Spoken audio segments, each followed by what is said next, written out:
Hej, det var Peter i Göteborg. Hello, this was Peter in Gothenburg. Welcome back to my channel, as all good YouTubers say. Even though I'm not a frequent YouTuber, I'll put it that way. If you've seen my other videos, you'll know that I talk about hip resurfacing. The last one I did was 4 years ago. I had an operation in 2017.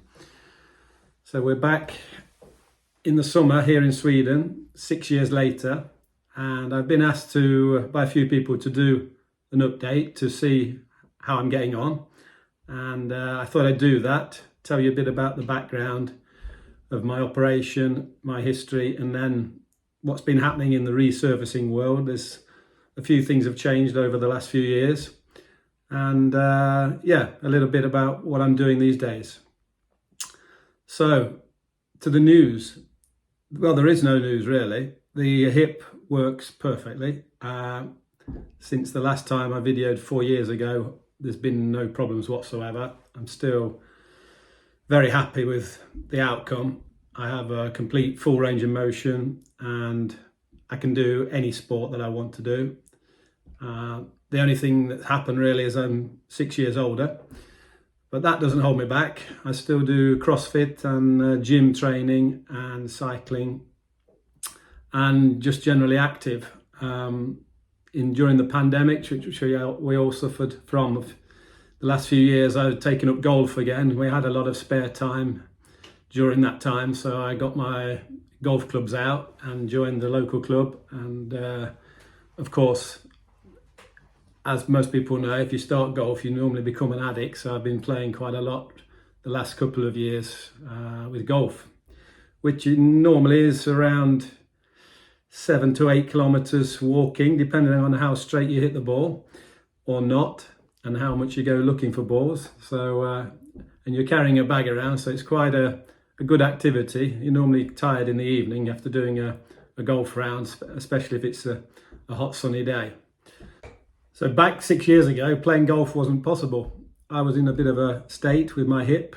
I had arthritis caused by, I don't know what, probably an old sporting injury, but the ball of the hip joint wasn't round anymore. It was grating a lot, making a lot of noise. I was in a lot of pain.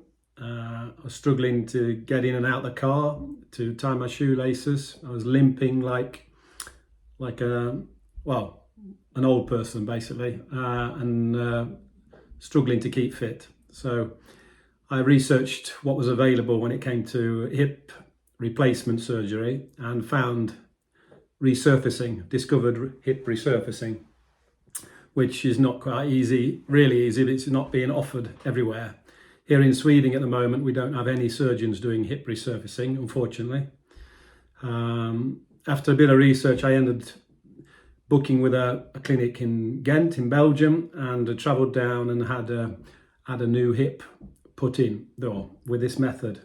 So I have one of these in my left hip. It's a metal on metal prosthesis. The size is 56/62, so the ball size is 56 and the outside is 62. So the size of the ball is quite big compared to a traditional hip replacement where the ball size is around 30 millimeters, which gives a lot of advantages. It means dislocation is nearly impossible and creates a situation where you can have a full range of motion. This is a picture of my hip, and this is my prosthesis in place. As you can see, it's in a nice straight line, straight angle, which gives the best results. Of course, it should be exactly how it is. And as you see, the ball size compared to the hip joint is quite large. So yeah, it gives a good result, and hopefully with it being metal on metal, it will never wear out and will be good to go for the rest of the rest of my life, hopefully, which seems to be the case if this method was started in the 90s, and there are a lot of people who still have very good results and very little wear, the wear you can measure. The prosthesis is made out of a metal called cobalt chrome, or stellite might be another name for it as well. Well, it is another name for it. This is the femoral component. As you can see, it's very shiny and polished inside, so you get as little friction as possible. This is drilled, a hole is drilled, and this is cemented in place. And the acetabular component is pressed into the pelvis, so that's not cemented normally. And this textured surface grows into your bone because cobalt chrome is what's called biocompatible, so it manages to grow into your body, like similar to titanium when they're using teeth implants. Cobalt chrome is also used in dental surgery as well. Now, there are some developments when it comes to prosthesis for hip resurfacing. The main one being the change of the material. They've been testing with ceramic prosthesis and seem to have very good results. There's been a study group with a company from the surgery where I visited, the Anchor surgery, have been testing with a prosthesis from a company called Resurf is the name of it. And this is a ceramic prosthesis, which mainly gives the advantage that it takes away the risk of being allergic reactions due to metal on metal, which does happen in very few cases. Yeah, they've been tried only on women at the moment because of the size of this is what it looks like. This is the ceramic surface.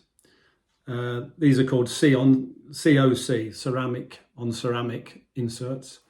It's the same design basically, but you have a different material, of course. And these can be used for female patients when a smaller hip size is necessary. So there's been a study group of around 500, and now the trials are ongoing. So there'll be follow-up every 2 or 3 years to see the results before this is officially approved as a method. Of course, I'm not the only one having the hips fixed.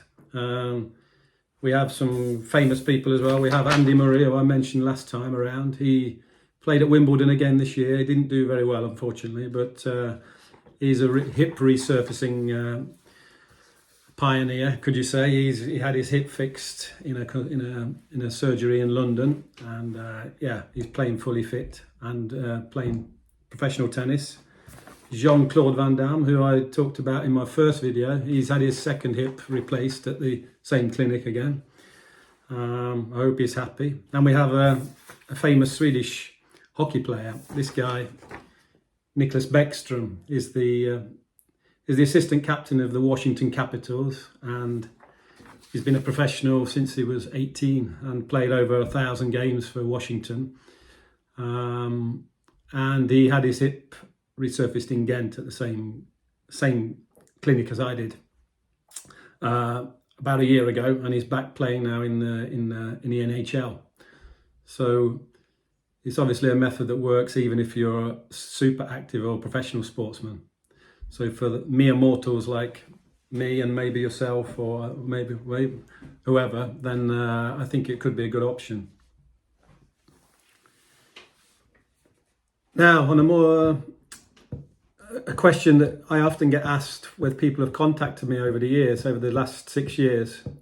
I spoke to many people who've managed to find this channel and have rung me up or sent me messages.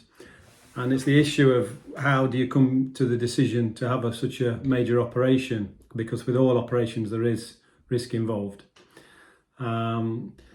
My normal answer to that would be is that if you have this kind of hip problem, it's not going to get any better, unfortunately. I'd went through years of physiotherapy, doing all sorts of things to try and ease the pain and prolong the decision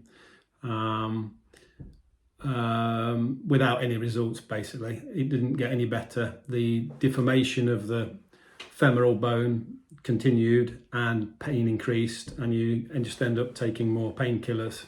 Okay, you maybe put it off a certain amount of years, but the question is what you're losing at the same time as well.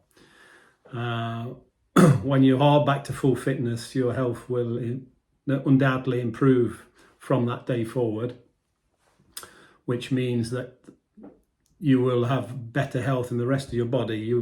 If you're going around limping for years, then that's going to have consequences for other parts of your body, which can be avoided. But if you choose to have an operation earlier rather than later. So that's one point. With this method, there is the possibility, it should be the possibility, that it will last a lifetime. So it doesn't matter what age you are. You can be, we've had patients in Sweden here from 20 years old who had hip resurfacing, and it's available for all age groups.